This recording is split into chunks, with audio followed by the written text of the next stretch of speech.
اللہ کی قدرت سے جو چیز ملی ہے، اللہ نے اپنی قدرت سے جو چیز ہمیں عطا فرمایا، پوری دنیا مل کر کے چاہے تو بنا سکتے ہیں۔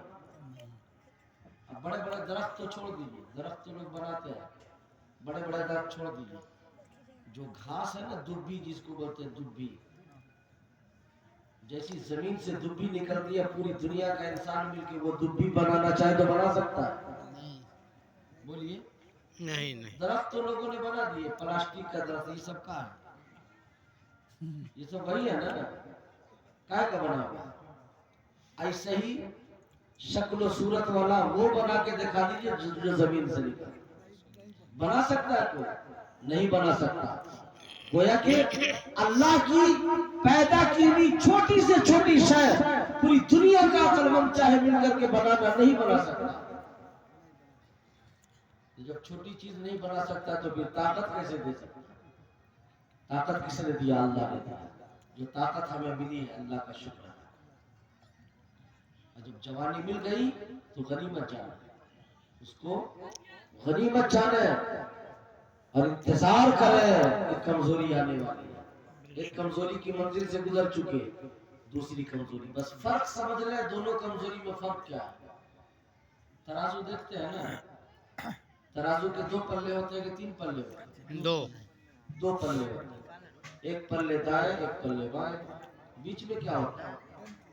بیچ میں ڈنڈی نہیں رہتی ہے، ڈنڈی تو ایک سہارا ہے، دونوں پلہ کو روکنے کا ایک سہارا ہے، اس کے بیچ میں پکڑنے والا رہتا ہے، جی ہے نا؟ چاہے پکڑنے والا ہو لٹکانے والا، اس کو بیچ میں رہنا پڑتا ہے، ذرا بھی ادھر ہوا تو فیصلہ نہیں ہو پائے گا۔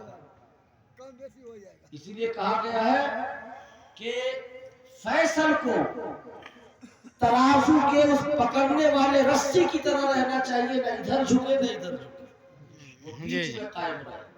اگر ادھر جھکتا ہے تو بھی انصاف کا قاتل ہوگا، ادھر جھکتا ہے تو بھی انصاف کا قاتل ہوگا، اس لیے اس کو بیچ میں رہنا ہے تاکہ اس کے سہارے دونوں ٹکی رہیں۔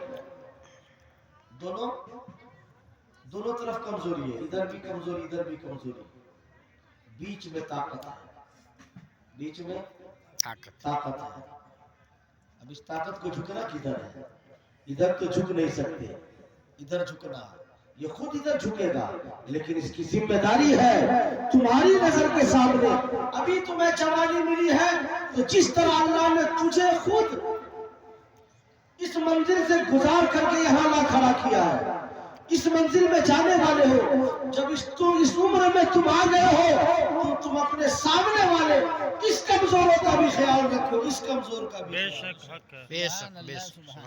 یعنی تمہارے سامنے اگر کوئی بچہ ہے اس پہ شفقت بھی کرو، کوئی بزرگ ہے تو اس کا احترام بھی کرو، اس کی عزت بھی کرو، ورنہ تمہاری طاقت کسی کام کی نہیں۔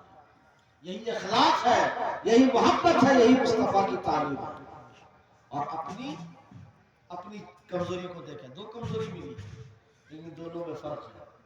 پہلے والی جو کمزوری تھی بڑی پیاری کمزوری تھی، اس کمزوری کا حال یہ تھا کہ اس وقت توتلی زبان سے کچھ بولتے تھے تو بڑا پیارا لگتا تھا نا، ذرا سا پاؤں سے لڑکھڑاتے ہوئے چلتے تھے تو دنیا مذاق نہیں اڑاتی تھی بلکہ جو بھی دیکھتا تھا پیار سے اٹھا لیتا تھا۔ ہوتا ہے نا، چھوٹے بچوں کو دیکھا، چاہے آپ کا بچہ ہو یا کسی کا بھی بچہ ہو، وہ کہیں پہ کنارے لڑکھڑاتا چلتا ہے تو لوگ پیار سے اس کو اٹھا لیتے ہیں کہیں گر نہ جائے، اور لوگ ماں باپ کی نظر بڑی محبت سے کنارے میں بیٹھ کر دیکھتی رہتی ہے، بچہ چلتا ہے گرتا ہے، لوگ تانے نہیں دیتے، ناراض نہیں ہوتے، اٹھتا ہے تو گرتا کیوں ہے، غصہ نہیں ہوتے بلکہ خوشی سے مسکراتے رہتے ہیں، ابھی تو چلنا سیکھتا ہے، ابھی کبھی اٹھے گا کبھی گرے گا۔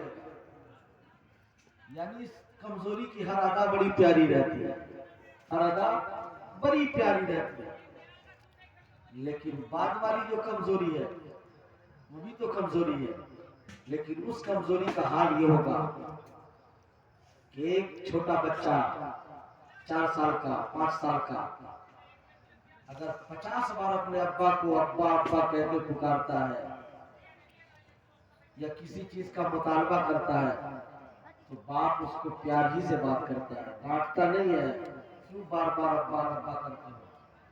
لیکن وہی کمزوری میں آ کر، اس کمزوری میں آ کر وہی کمزور اگر 2 سے 3 بار اپنے بیٹا کو کہتا ہے بیٹا بیٹا، چوتھی بار بیٹا کو غصہ اٹھتا ہے کہ اس کو لگتا ہے کچھ اور سمجھ میں نہیں ہے. یعنی اس کمزوری کی ہر ادا بڑی پیاری تھی، لیکن اس کمزوری کی ہر ادا پیاری نہیں ہے، بلکہ مذاق بھی اڑایا جاتا ہے، نفرت سے دیکھا بھی جاتا ہے. اگر زیادہ ادھر ادھر کیے تو لوگ اس کو تان و تشنیع بھی کرنے لگتے ہیں. اپنے غیر کرے نہ کرے، اپنے تو کرتے ہی. یہ 2 3 کمزوری